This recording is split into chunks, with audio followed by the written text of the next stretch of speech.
जैसे दोस्तों, तो हम पढ़ने वाले हैं क्लास 10th का मैथ्स चैप्टर 3।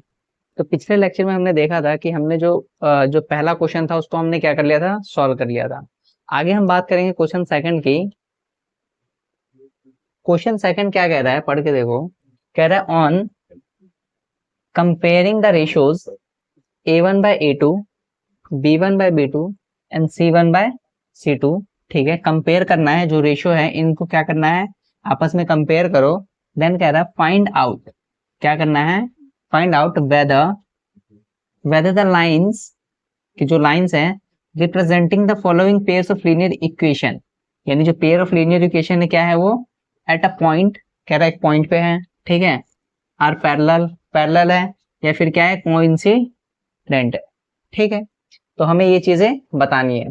देखो क्या होता है, पेयर ऑफ लीनियर इक्वेशन की बात कर रहा है, क्या पेयर ऑफ लीनियर इक्वेशंस। अगर इसको हम छोड़ दें तो क्या होता है, जैसे इधर समझो, पेयर ऑफ लीनियर इक्वेशंस क्या होता है, दो इक्वेशंस होते हैं। लीनियर इक्वेशंस क्या होते हैं, दो इक्वेशंस होंगे। पेयर ऑफ लीनियर इक्वेशन मतलब क्या, कि दो इक्वेशंस होंगे। सपोज एक a1 x हो गया। ठीक है, a1 क्या है, कांस्टेंट टर्म में, यानी कोई भी नंबर हो सकता है, प्लस b1 y। ठीक है, लीनियर इक्वेशन में क्या होगा, दो x एंड y हो गया, प्लस c1 होता है इक्वल्स टू में 0 होता है। क्लियर, एक ये इक्वेशन हो गया। दूसरा इक्वेशन हो गया a2 x plus b2 y plus c2 equals to का 0। ठीक है, तो पेयर ऑफ क्या हो गया, लीनियर इक्वेशन हो गया। अब इनको क्या करना है, रेशियोज को कंपेयर करके हमें बताना है, इनके जो रेशियोज आएंगे इनको क्या करना है, कंपेयर करना है। और कंपेयर करके क्या बताना है, कि जो ये दो इक्वेशन है क्या है, इक्वेशन एट अ पॉइंट है, यानी एक पॉइंट पे है। और पैरेलल, पैरेलल है या फिर कोइंसिडेंट है। देखो क्या होता है, ये दो इक्वेशन है। ठीक है, तो इस दो इक्वेशन में क्या होगा, अगर मैं a1 बाय a2, ठीक है, लिख दूं, रेशियो में है ना, रेशियो में बताना है ना, comparing the ratios, ratios compare करना, तो यानी a1 by a2 equals to not b1 by b2 कर लू। ठीक है, क्या कर लू मैं, अगर जो मेरा इक्वेशन है a1 बाय a2 करके इक्वल्स नॉट आता है b1 बाय b2 करके आता है, तो मेरे पास जो उसका सोल्यूशन आता है वो होता है at a point, at a point होता है। एट अ पॉइंट का मतलब क्या है, कि इंटरसेक्ट करेंगी लाइन, क्या करेंगी, यानी जो इक्वेशन होंगी इस सिचुएशन में कैसे होंगी, ऐसे कोई लाइन होगी। ठीक है, ऐसे करके, कुछ ऐसा करके इधर कोई इंटरसेक्ट कर रही होगी लाइन। ठीक है, इंटरसेक्ट का मतलब क्या, कि कहीं पे वो क्या कर रही होगी, इंटरसेक्ट कर रही होगी लाइंस। ठीक है, या तो एट अ पॉइंट है, इंटरसेक्ट कर रही है, या फिर क्या है, अब जब लाइंस इंटरसेक्ट करती है, ठीक है, ये देखो, ये लाइन सिर्फ एक जगह ही इंटरसेक्ट कर रही है, यहाँ पे क्या कर रही है, इंटरसेक्ट कर रही है। तो इसका मतलब क्या है, सिर्फ एक सोल्यूशन होगा, यानी जो एक्स और वाई की वैल्यू आएगी क्या आएगी, सिर्फ मेरे पास एक ही आएगी, यानी एक्स की भी एक वैल्यू होगी और वाई की भी एक ही वैल्यू होगी। तो ऐसे सिचुएशन में हम इसको क्या बोलते हैं, इसको बोलते हैं यूनिक सॉल्यूशन। क्या बोलते हैं हम, यूनिक सॉल्यूशन। तो तीन चीजें हैं, अगर a1 by a2 equals to not b1 by b2 आता है तो क्या होता है, या तो एट अ पॉइंट है, ये है ना, इसको क्या बोल सकता हूँ, एट अ पॉइंट है, इंटरसेक्ट करती है लाइंस, ये जो दो लाइंस है ये, है ना, इंटरसेक्ट करती है, और ये क्या है साथ में, यूनिक सॉल्यूशन, अगर ये कंडीशन सेटिस्फाई करता है तो। क्लियर है, दूसरे पे आ जाओ। दूसरा क्या है, दूसरे पे देखो, दूसरे पे क्या होगा हमारा, पैरेलल की जब बात होगी, क्या, पैरेलल की जब बात होगी, तो मेरे पास आएगा a1 अपॉन a2, रेशियो ही कंपेयर करना है इसमें भी, इक्वल्स टू में b1 बाय b2 तो आएगा। ठीक है, equals to not c1 by c2 हो। ये कंपेयर करने के बाद अगर मेरे पास a1 by a2 equals to b1 by b2 आता है, और but not equal to c1 by c2 आता है, तो ऐसे सिचुएशन में जो लाइंस होंगी क्या होगी, पैरेलल होंगी। क्या होंगी, लाइन पैरेलल होंगी। ठीक है, लाइंस क्या होगी, पैरेलल लाइंस। ठीक है, मतलब कि क्या, सपोज ऐसे कुछ है ना, तो जो लाइंस होंगी कैसे, ऐसे होंगी शायद, कुछ ऐसे, कुछ ऐसे करके हो जाएंगी। ठीक है, इस तरह से कुछ लाइंस होंगी पैरेलल्स। ठीक है, तीसरा आओ, तीसरा क्या है, तीसरा होगा कोइंसिडेंट होगा। क्या होगा, को इंसिडेंट। कोइंसिडेंट का मतलब क्या होता है, a1 upon a2 equals to b1 by b2 है, और इक्वल्स टू में c1 बाय c2 है। इसका मतलब क्या है, कि जो रेशियोज है सारे आपस में क्या है, इक्वल रेशियो है। क्या है, ये आपस में इक्वल है। तो ऐसे सिचुएशन में जो होगा वो हमारा होगा को इंसिडेंट, इंसिडेंट, क्या होगा, को इंसिडेंट होगा। ठीक है, और कोइंसिडेंट कैसे होगा, ये कोई लाइन है ऐसे, ठीक है, ये जो लाइन है एक सपोज ऐसे कोई लाइन है, ठीक है, और जो दूसरी लाइन भी होगी वो भी क्या होगी, हमें पूछेंगे क्या, जब हमसे कोइंसिडेंट के बारे में पूछेंगे तो हमें क्या करना है, a1/a2 upon b1/b2 and c1/c2 equals में कर लेंगे। अगर ये तीनों सेटिस्फाई करता है, ये आपस में इक्वल्स है, तो इसका मतलब क्या है कि क्या है, कोइंसिडेंट लाइन है। और कैसे चेक करेंगे, सपोज हमारे पास ये कोई कुछ हमने बनाया है ना,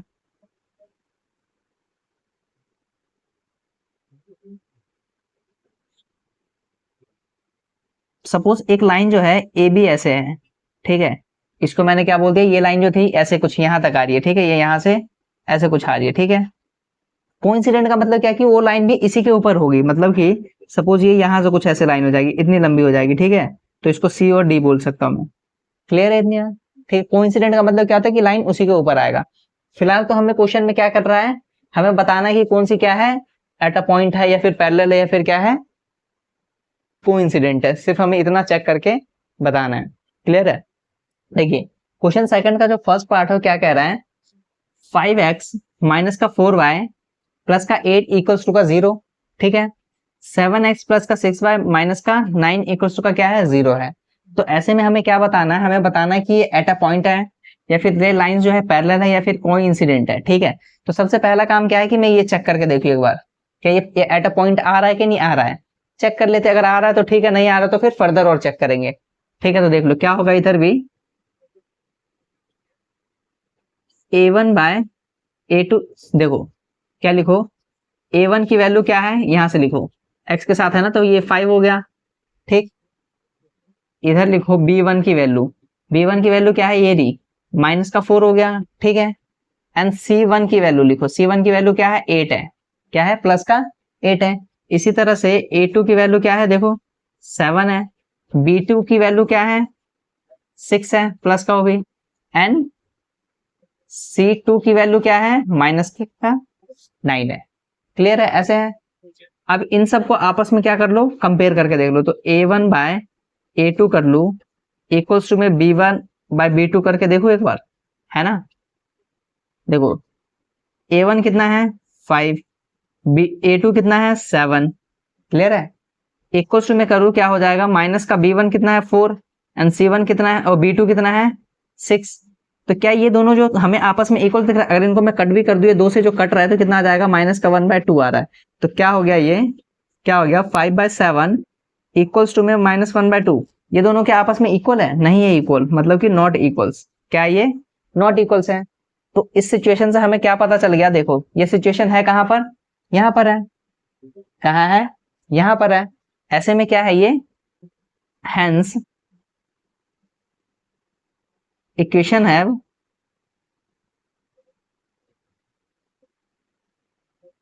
equation is at a point, यही बताना था। और हम क्या बोल सकते हैं, यूनिक सोल्यूशन भी है इसका, क्या है, यूनिक सॉल्यूशन है। क्लियर? ठीक है, यानी जो पहला वाला पार्ट है हमने सॉल्व कर लिया। क्लियर है इतनी बात? चलो अब हम बढ़ेंगे दूसरे क्वेश्चन की तरफ। जब तक मैं क्या करता हूँ, इसको ऐसे ही रहने देता हूँ ताकि आपको समझ में आ सके, ताकि हम बाकी जो क्वेश्चन करते रहे ऐसे ही सॉल्व होता रहे, इसको देख देख के। इसको मैं क्या करूंगा, इरेज कर करके क्या करूंगा, आगे सॉल्व करता रहूंगा। क्या करूंगा, इरेज करके सॉल्व करता रहूंगा इन सब चीजों को। तो चलिए इरेज करता हूं मैं।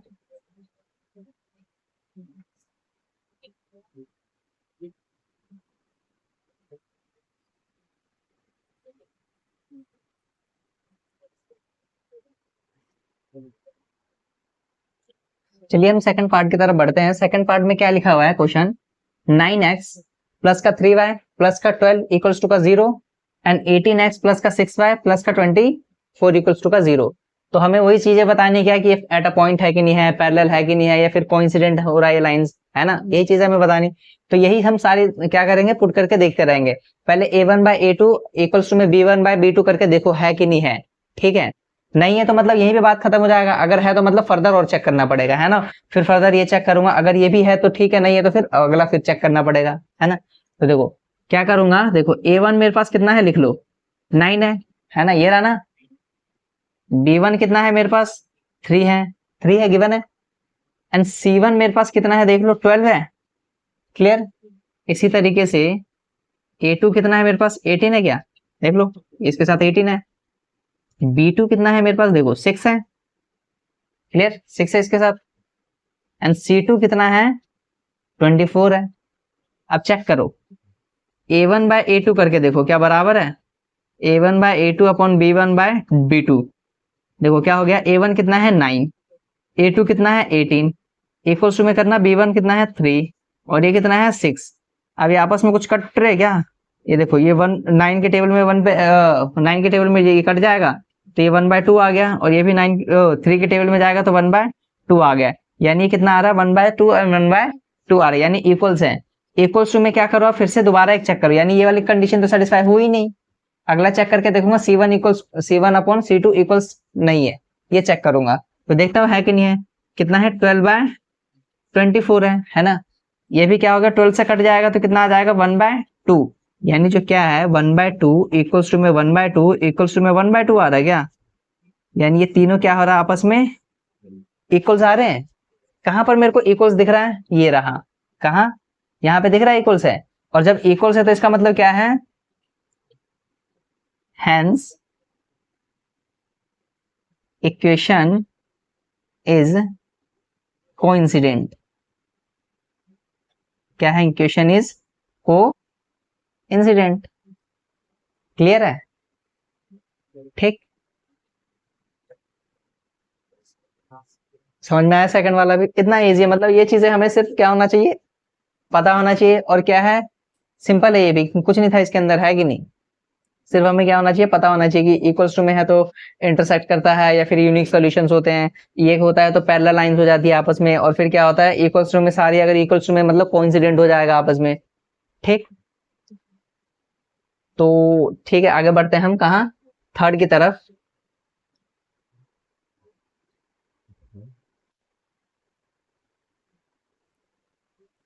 ठीक है, थर्ड पार्ट की तरफ हम बढ़ते हैं। थर्ड पार्ट में क्वेश्चन क्या कह रहा है, कह रहा है 6x माइनस का 3y प्लस का 10 इक्वल्स टू का 0 एंड 2x माइनस का y अब प्लस 9 इक्वल्स टू का 0। तो वही चीजें हमें फिर से चेक करनी है, मतलब क्या एट अ पॉइंट है कि नहीं है, पैरेलल है कि नहीं है, कोइंसिडेंट है कि नहीं। तो यही तीनों कंडीशन चेक करूंगा, जहां सेटिस्फाई कर दिया जाएगा वो क्या हो जाएगा, वहीं पे सॉल्यूशन उसका मिलेगा, क्लियर है। देखो तो क्या सबसे पहले क्या चेक करूंगा, A1 बाय नहीं, पहले लिख लो कि गिवन क्या क्या चीजें हमें। देखो A1 कितना है 6 है ना। B1 कितना है मेरे को -3 गिवन है, एंड C1 कितना गिवन है 10, क्लियर। इसी तरीके से A2 मेरे को कितना गिवन है 2, B2 मेरे को कितना गिवन है -1, एंड C2 कितना गिवन है मेरे को 9 गिवन है ना। अब फॉर्मूला में पुट करते रहो, देखो A1/A2 इक्वल्स टू में B1/B2 करके देखता हूँ सेटिस्फाई हो रहा है कि नहीं। अगर नहीं हो रहा दैट मीन्स यहीं पे आंसर खत्म हो जाएगा मेरा, है ना। तो A1 कितना है 6/2, क्लियर, इक्वल्स टू में B1 कितना है -3 एंड B2 कितना है -1, है ना। तो ऐसे में देखो क्या हो गया, ये कटेगा क्या 2 से, तो ये 3 आ जाएगा, और ये भी कट गया, यानी माइनस माइनस कट के प्लस हो जाएगा, तो ये भी क्या आ जाएगा 3 ही आ जाएगा, यानी 3 इक्वल्स टू का 3 आ रहा है ना।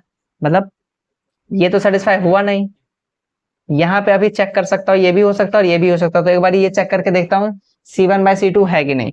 तो इक्वल्स टू में डालो नॉट C1/C2, इक्वल्स टू में ही करके देखो एक बारी, तो क्या होगा, देखो C1 है कितना 10, C2 कितना है 9, है ना। तो ये आपस में कट भी नहीं रहा है, यानी ये क्या हो जाएगा यहीं पे खत्म हो जाएगा, यानी कि 10/9 आएगा, नॉट इक्वल, इक्वल नहीं बनाइए, यानी देखो A1/A2 इक्वल्स टू में B1/B2 है सेटिस्फाई कर रहा है, एंड इक्वल्स टू में नॉट C1/C2 है क्या, हाँ इधर भी सेटिस्फाई कर रहा है, यानी ये जो पूरा इक्वेशन है क्या कर रहा है, ये सेटिस्फाई कर रहा है इस वाले कंडीशन को। दैट मीन्स क्या है, हेंस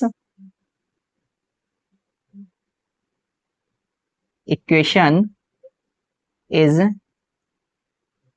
पैरेलल, क्या है, पैरेलल है, ठीक है, क्लियर है इतनी बात। देखो एक चीज मैं और तुम्हें समझा देता हूँ यहाँ पर, मतलब देखो पहले तो तुम्हें थर्ड ये समझ में आ गया, यानी फर्स्ट सेकंड थर्ड तो समझ में आ गया होगा मैंने जो समझाया इस हिसाब से, है ना। इसके अंदर मैं तुम्हें एक और चीज बताता हूँ क्या है, देखो जब A1/A2 इक्वल्स टू में नॉट B1/B2 होता है, तो हमारे पास क्या होता है कि वो एट अ पॉइंट है, यानी एक ही पॉइंट पे है, इंटरसेक्ट भी करती है लाइन, ठीक है, ऐसे भी पूछ सकता क्वेश्चन। और फिर क्या है कि ये जो इनका जो सोल्यूशन आएगा, सोल्यूशन जो आएगा वो क्या होगा, यूनिक होगा। यूनिक मीन्स क्या होगा, एक सोल्यूशन होगा, यानी एक्स और वाई की वैल्यू कितनी आएगी, एक आएगी।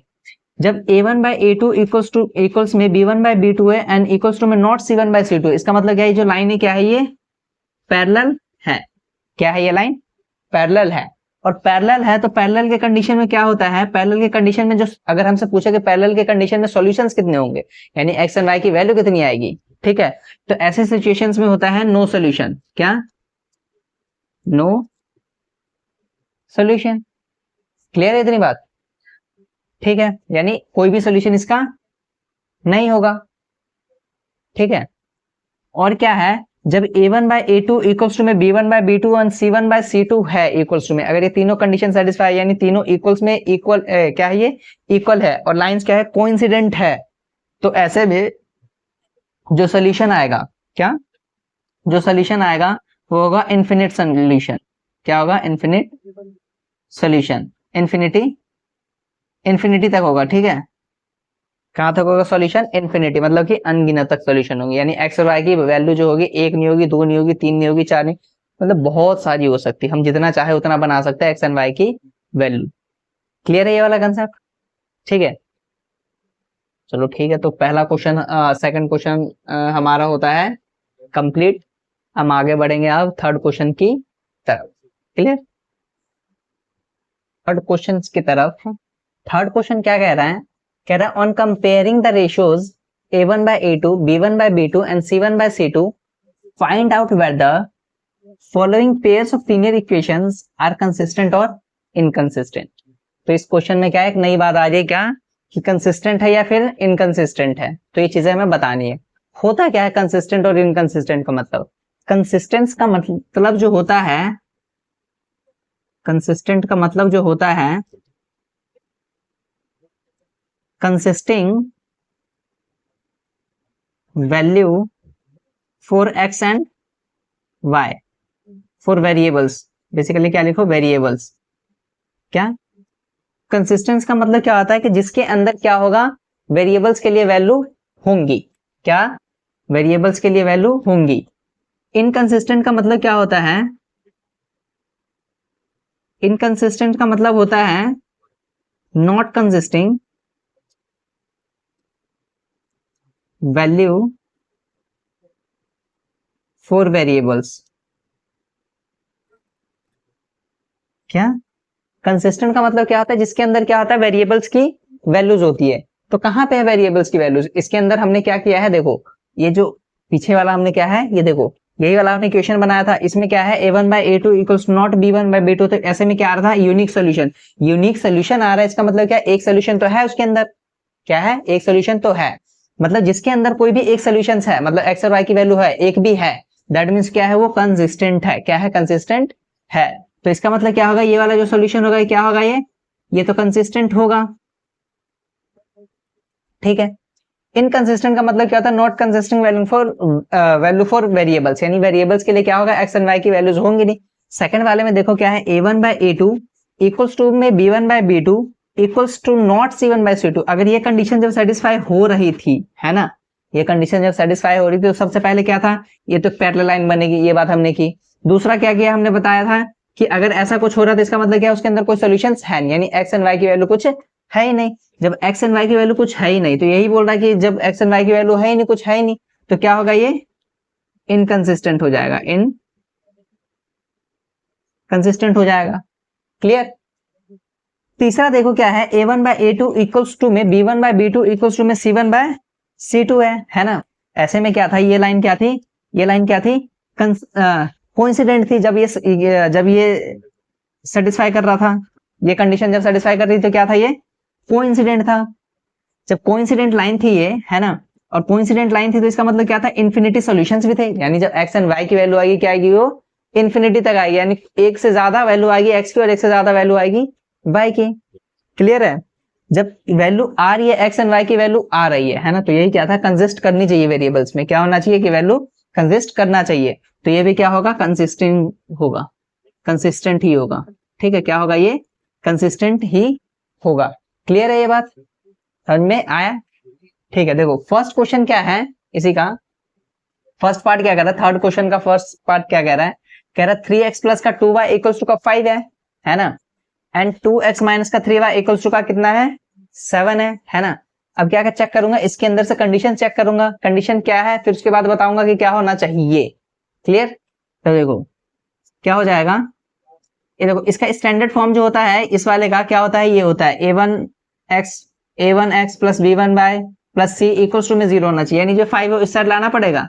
तो यानी ये इक्वेशन स्टैंडर्ड फॉर्म में क्या बन जाएगा, 3x प्लस का 2y माइनस का 5 इक्वल्स टू का 0, क्योंकि ये 5 इस साइड आ जाएगा तो माइनस का बन जाएगा। इसी तरह से सेकंड वाले का क्या बनेगा, 2x माइनस का 3y माइनस का 7 इक्वल्स टू का 0। हमेशा अगर ऐसे गिवन है तो स्टैंडर्ड फॉर्म में लाओ, पहले उसको क्या करना है, पहले स्टैंडर्ड फॉर्म में लाना पड़ेगा, तब उसके बाद क्या करूंगा, सॉल्यूशंस करूंगा। अब आज सॉल्व करते हैं। तो a1 कितना है मेरे पास, a2 कितना है, देखो a1 कितना है 3 है ना, b1 कितना है 2 है, ओ सॉरी a1 कितना है 3 है, a2 कितना है 2 है। इसी तरीके से b1 एंड b2, b1 कितना है ये रहा 2, b2 कितना है माइनस का 3। इसी तरीके से c1 अपॉन c2 करो, c1 कितना है, c1 कितना है बताओ, ये रहा माइनस का 5, और c2 कितना है माइनस का 7 है ना। अब देखो a1 बाय a2 करके देखता हूँ और b1 बाय b2 करके देखता हूँ, अगर यहाँ पे सेटिस्फाई हो जा रहा है तो आगे चेक बताते हैं हम। a1 कितना है हमारे पास 3 बाय 2, a2 कितना था 2। इसी तरीके से b1 कितना है, b1 है 2 एंड b2 कितना है माइनस का 3, जो कि इक्वल्स टू में नहीं होगा, यानी 3 बाय 2 इक्वल्स टू में नॉट 2 बाय माइनस का 3 होगा, यानी इक्वल्स टू में है ही नहीं।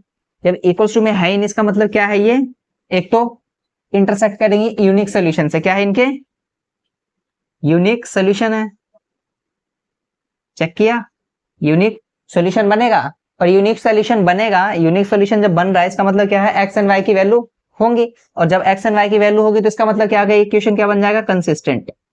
क्या बनेगा, कंसिस्टेंट इक्वेशन। क्लियर?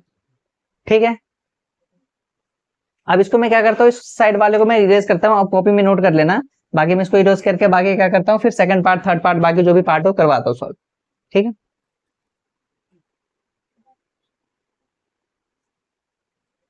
ये देखो सेकंड पार्ट क्या कह रहा है, सेकंड पार्ट क्या कह रहा है, कह रहा है कि 2x माइनस का 3y इक्वल्स टू का 8 है एंड 4x माइनस का 6y इक्वल्स टू का 9 है ना।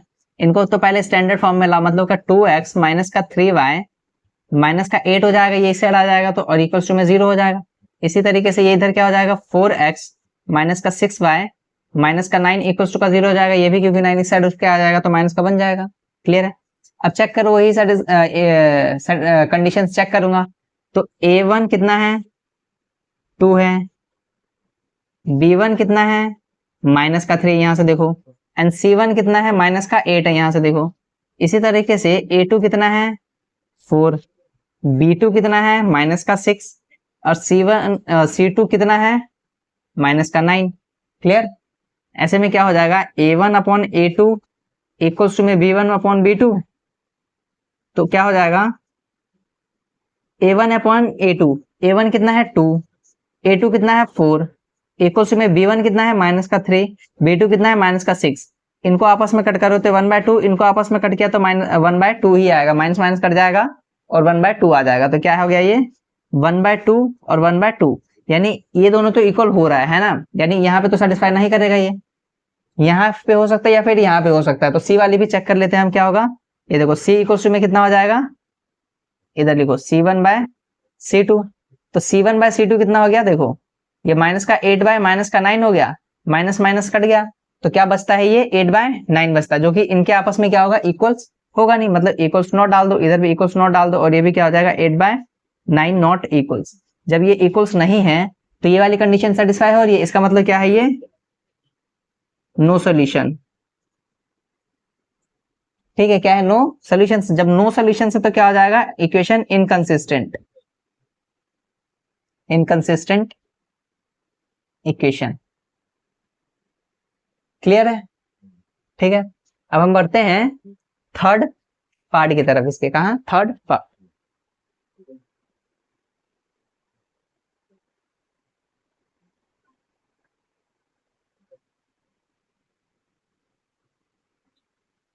थर्ड पार्ट क्या कह रहा है, थर्ड पार्ट क्या कह रहा है, कह रहा है 3/2 of X plus 5/3y equals to का 7 एंड 9x माइनस का 10y इक्वल्स टू का 14। यही है, स्टैंडर्ड फॉर्म में लाओ, वही काम है हमारा। क्या है, स्टैंडर्ड फॉर्म में लेकर आ जाओ।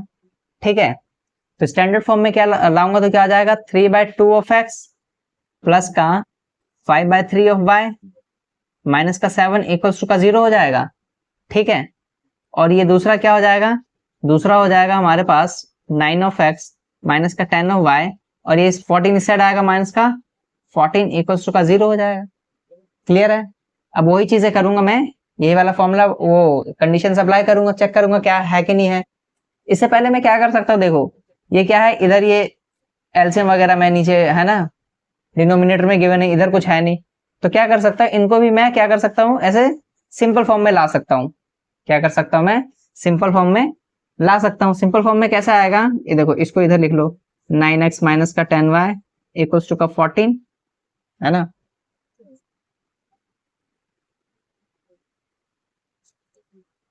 इनको सॉल्व करो, इनको सॉल्व करूंगा तो क्या आ जाएगा, देखो एलसीएम ले लूंगा, 2 और 3 का एलसीएम कितना आएगा, 6। क्या आएगा, 6 आएगा एलसीएम, और ये कितना हो जाएगा, 3 ऑफ एक्स इंटू का कितना आ जाएगा, ये 2 है और ये 6 है, तो यानी मल्टीप्लाई कितने से होगा, ये 3 से होगा, क्योंकि 2 को टेबल में 6 कितने पे आएगा, 3। इसी तरीके से प्लस 5y इंटू का ये 3 है यानी 6 है, तो 3 के टेबल में 6 कितने पे आएगा, 2 पे, तो 2 लिखो, माइनस का 7 इंटू ये 7 है, इसके साथ कितना था, 1 था, है ना, तो 1 के टेबल में 6 कितने पे आएगा, 6 पे, इक्वल्स टू का 0। अब क्या हो गया, इसको मल्टीप्लाई करो क्या आ जाएगा, 9x, इसको करो तो कितना आ जाएगा, प्लस का 10y, एंड इसको करो तो कितना आ जाएगा, माइनस का 42 इक्वल्स टू में 0। ये 6 जो है उस साइड जाएगा, है ना, 6 उस साइड जाके 0 से मल्टीप्लाई होगा, 0 से जब मल्टीप्लाई होगा तो कितना बन जाएगा, वो भी 0 ही बन जाएगा। ठीक है, तो ये एक इक्वेशन बन रहा है। इसी तरीके से दूसरा ये वाला था, इसको भी स्टैंडर्ड फॉर्म में लाने की बात हुई थी, तो 9x माइनस का 10y माइनस का 14 इक्वल्स टू का 0, यही है ना। अब देखो कंडीशन सेटिस्फाई करो, देखो a1 कितना है, लिख लो, ये रहा ना 9, b1 कितना है 10, इसी तरीके से c1 कितना है माइनस का 42, कितना है माइनस का 42, a2 कितना है बताओ, ये रहा 9, b2 कितना है, इधर से बताओ माइनस का 10, एंड c2 कितना है माइनस का 14। अब देखो a1 by a2 equals to में b1 बाय b2, ट्राई करूंगा ये है कि नहीं है, हो रहा है कि नहीं हो रहा है। ठीक है, तो a1 कितना है 9 यानी 9, a2 कितना है 9 इक्वल्स टू में b1 कितना है 10 और b2 कितना है माइनस का 10, तो ये कितने पे जा रहा है, 1 पे जा रहा है, तो ये 1 आएगा और ये भी कितना आएगा, माइनस का 1। तो एक बात बताओ, 1 इक्वल्स टू में माइनस का 1 होगा, नहीं होगा, यानी जो 1 होगा वो कभी भी -1 के इक्वल्स में तो होगा ही नहीं, तो यानी ये कंडीशन कहाँ पे सेटिस्फाई कर रहा है, यहीं पे सेटिस्फाई कर दे रहा है ना। तो यहीं पे जब सेटिस्फाई कर रहा है, इसका मतलब क्या है, इसके यूनिक सोल्यूशन है। क्या है, यूनिक सोल्यूशन है, और जब यूनिक सोल्यूशन, इसका मतलब क्या है, कंसिस्टेंट है इक्वेशन, कंसिस्टेंट इक्वेशन है। क्लियर है इतनी बात। ठीक है, देखो यहीं पे सेटिस्फाई हो रहा है, आगे करने की हमें जरूरत पड़ेगी नहीं। अगर ये कंडीशन यहीं पे सेटिस्फाई हो गया तो आगे करने की जरूरत नहीं, अगर नहीं कंडीशन यहाँ सेटिस्फाई होता है तब जाके आगे 2 चेक करूंगा मैं। इतनी सी बात समझ में आई। अब हम बढ़ेंगे, आई होप कि आपको ये जो भी मैं अभी 3 करवा चुका हूँ ये समझ में आया होगा। अब हम बढ़ेंगे 4th पार्ट की तरफ। तो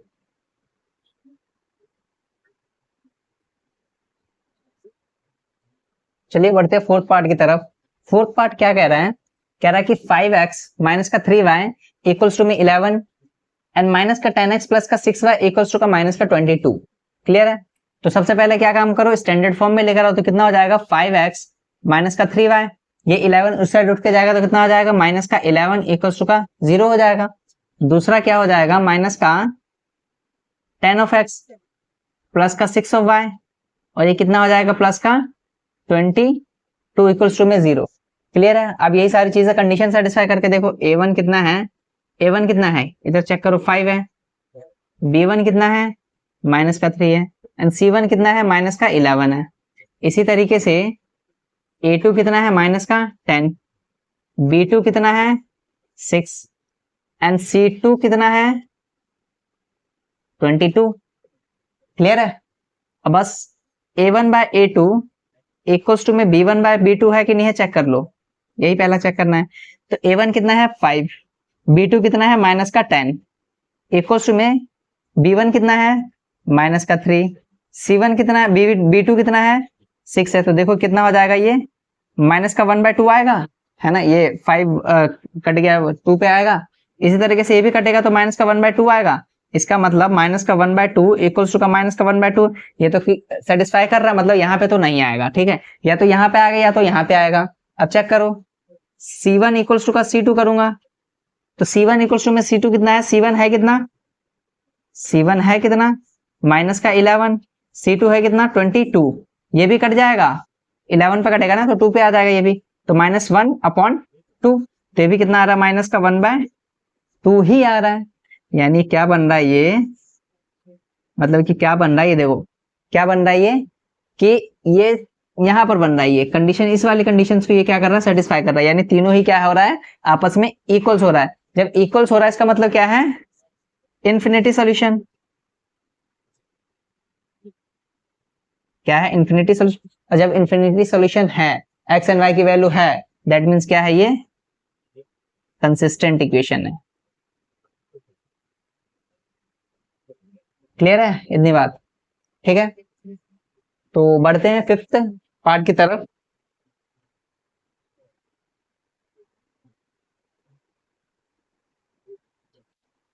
ठीक है, फिफ्थ पार्ट की तरफ बढ़ेंगे। क्या कह रहा है, इसको तो पहले कहाँ लाओ, स्टैंडर्ड फॉर्म में लाना है। कहाँ पे, स्टैंडर्ड फॉर्म में चेंज करूंगा जैसे हम बाकी क्वेश्चंस में कर रहे थे।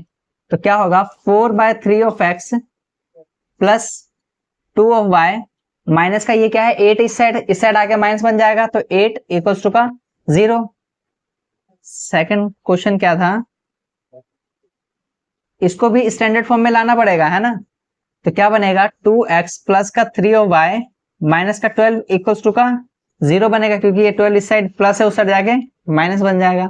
अब इसको क्या कर सकता हूँ, इसको मैं इस फॉर्म में चेंज कर सकता हूँ। ये क्या है, डिनोमिनेटर में 3 है ना, तो क्या कर सकता हूँ, एलसीएम लेके सॉल्व कर लो। एलसीएम लिया सॉल्व करूंगा तो क्या आ जाएगा, एलसीएम 3 आएगा, है ना।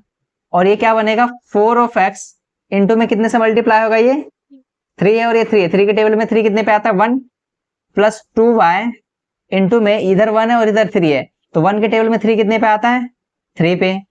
इसी तरीके से माइनस का 8 इंटू का ये 1 है और ये 3 है, तो 1 के टेबल में 3 पे आएगा, है ना।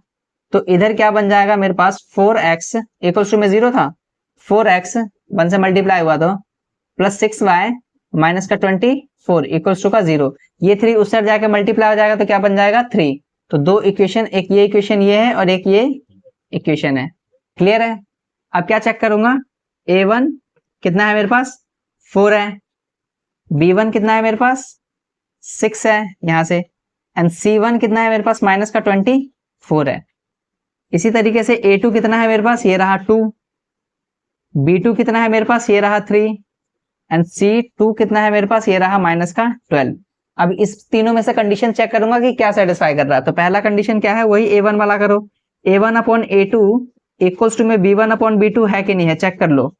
तो a1 कितना है 4, a2 कितना है 2, इक्वल्स टू में क्या होगा, b1 कितना है 6 एंड b2 कितना है 3। तो यानी ये क्या हो रहा है, कट रहा है, ये 2 से कट गया 4 तो यानी 2 पे आएगा, ये 3 से कट गया तो ये भी 2 आएगा, मतलब कि क्या है 2 इक्वल्स टू का 2 आ रहा है, यानी 2 इक्वल्स टू का 2 आ रहा है। ये वाला हो नहीं सकता क्योंकि इक्वल्स टू में नॉट नहीं आ रहा है, तो ये हो नहीं सकता। बाकी क्या बचते हैं, ये 2 बचते हैं, इन दोनों में से क्या एक चेक करना पड़ेगा। चेक कर लो, c1 अपॉन c2, तो इधर पुट करके देख लो, c1 कितना है माइनस का 24, c2 कितना है माइनस का 12, माइनस माइनस कैंसल आउट हो गया तो ये कितना आ जाएगा 12 से जाएगा तो ये भी क्या आ जाएगा 2 आ जाएगा, तो दैट मीन्स ये भी 2 आ गया। यानी ये तीनों ही क्या कंडीशन सेटिस्फाई कर रही है, किसकी, यहाँ पे सेटिस्फाई कर रही है, कहाँ पे, यहाँ पे। यानी a1 upon a2 equals to में b1 upon b2 and c1 upon c2 यहाँ पे सेटिस्फाई कर रहा है। इसका मतलब जब यहाँ पे सेटिस्फाई कर रहा है, इसका मतलब क्या है कि इसके क्या है, कितने सॉल्यूशंस है, इन्फिनिटी सॉल्यूशंस है, कितने हैं इन्फिनिटी सॉल्यूशंस है। क्लियर है? और जब इसके इन्फिनिट सॉल्यूशंस है मतलब कि क्या, इसके बहुत सारे सॉल्यूशंस है, एक्स एंड वाई की वैल्यू बहुत सारी है, तो ऐसे में क्या होगा, ऐसे में जो इक्वेशन बनेगा वो क्या बनेगा, कंसिस्टेंट। क्या बनेगा? Consistent equation. क्लियर है? तो आई होप कि आपको जो मैंने अभी सेकंड और थर्ड क्वेश्चंस करवाए वो आपको इजीली समझ में आया हो। अगर समझ में आया है तो चैनल को सब्सक्राइब कीजिए, वीडियोस को लाइक कीजिए एंड अपने फ्रेंड्स वगैरह के साथ। अभी मैंने पहला क्वेश्चन करवा दिया, दूसरा करवा दिया और तीसरा भी इधर मैंने सॉल्व करवा ही दिया है। अभी बचता क्या है कि fourth question, fifth question, sixth question and seventh question बचते हैं। ये 4 क्वेश्चन बचते हैं, वो मैं अगले वीडियो में इसको भी अपलोड कर दूंगा जितनी जल्दी हो सके। जब तक के लिए आप इसको पढ़िए, समझिए और दोबारा वीडियो देखिए अगर समझ में नहीं आया तो। फिलहाल जब तक बाय।